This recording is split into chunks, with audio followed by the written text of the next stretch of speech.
मुगलों ने उनको, औरंगजेब जी ने कहा कि इसको छोड़ दिया जाए।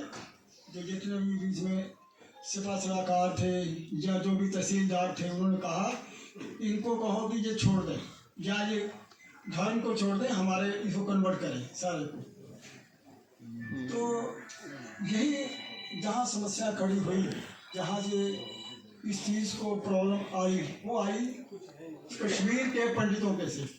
कश्मीर के जो पंडित थे उनको ये प्रॉब्लम आई कि उनको चाहते थे कि वो लोग ठीक है कि हमारा धर्म संकट में है, हिंदू धर्म संकट में है। तो उस समय तो सभी ऐसी मुगलों ने या मुगल वंशज ने ये तय किया कि सबको कन्वर्ट किया जाए इस्लाम के अंदर। इस्लाम धर्म उस टाइम पे बहुत ही प्रचलित था, क्योंकि उनका राज्य था, वो अपने मन मुताबिक हर चीज़ को चलाना चाहते थे, वो एक धर्म बनाना चाहते थे। तो गुरु गोविंद सिंह जी ने कहा कि मैं एक नहीं, मैं तीसरी कौम खड़ी करूँगा, जिसे हम सिख कौम कहते हैं। उनके सिर पे पगड़ी सजाई, 5 टके, केस, कंगा, कड़ा, कच्छा और कृपान, ठीक है, ये 5 चीजें उन्होंने धारण की, जो सिंह तैयार किए गए अपना वहाँ पे अनंतपुर साहिब में, ठीक है। उनको 5 को 5 पहले उन्होंने सिंह सजाए, सिंह सजाने के बाद उनको अमृत सिखाया, अमृत सिखाने के बाद उन्हीं से ही गुरु गोविंद सिंह जी ने खुद प्रसाद लिया, उनसे खुद मतलब कि प्रसाद ग्रहण किया, जिसे हम अपना अमृत कहते हैं, ठीक है। आप ही गुरु आप ही चेला, आप ही गुरु आप ही चेला, ये प्रथा को उन्होंने चालू किया। उन्होंने एक और कौम खड़ी कर दी, चाहे हिंदू हो, मुस्लिम हो, सिख हो, ईसाई हो। उन्होंने तीसरी कौम खड़ी कर दी कि दुनिया देखेगी, ये संसार देखेगा मेरे इस प्रत्यक्ष रूप को।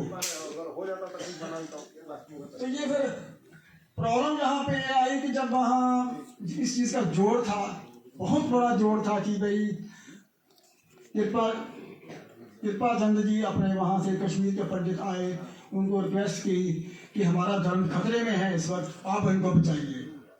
तो उस टाइम पे गुरु गोविंद सिंह जी उम्र 9 साल थी, गुरु तेग बहादुर जी के दरबार में पेश हुए कृपा चंद जी। उन्होंने वहाँ पे जाके रिक्वेस्ट की, बेनती की, सच्चे पातशाह हमें बचाइए, हमारा धर्म आज खतरे में है। वहीं से ये चलती हुई बात, तो वहीं पे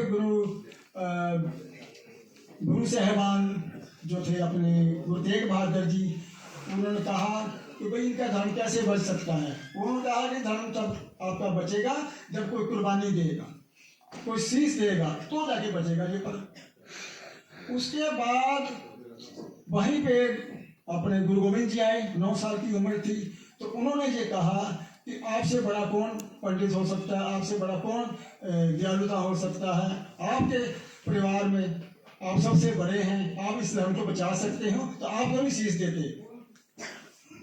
तो उन्होंने ये बात मानी। फिर वो वहाँ पे दिल्ली में आए, तो दिल्ली में आके जो शीश दिया उन्होंने, धड़ कहाँ गिरा, और धड़ का संस्कार कहीं अपना प्रतापगंज गुरुद्वारे में हुआ, जो शीशगंज गुरुद्वारा है, वहाँ जाके शीश गिरा। वो भी शीश भाई जटा जी लेके गए अपने उनके दरबार में, गुरु गोविंद सिंह जी दरबार में, उनके हाथों में रखना।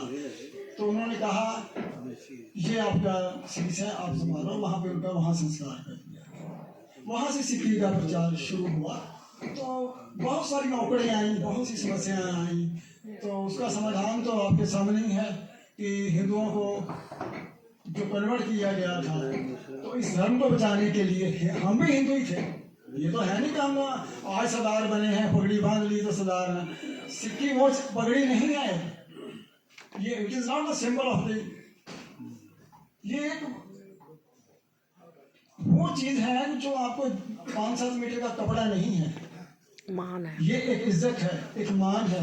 लड़कियों को इसीलिए कहते हैं कि बेटियों तुम अपने गले में चुन्नी रखो, सिर पे चुन्नी इसीलिए रखो, ये इज्जत है, हमारी इज्जत है, हमारे कौम की इज्जत है। इस कौम में पर्टिकुलर सरदार फैमिली नहीं है, नॉट पर्टिकुलर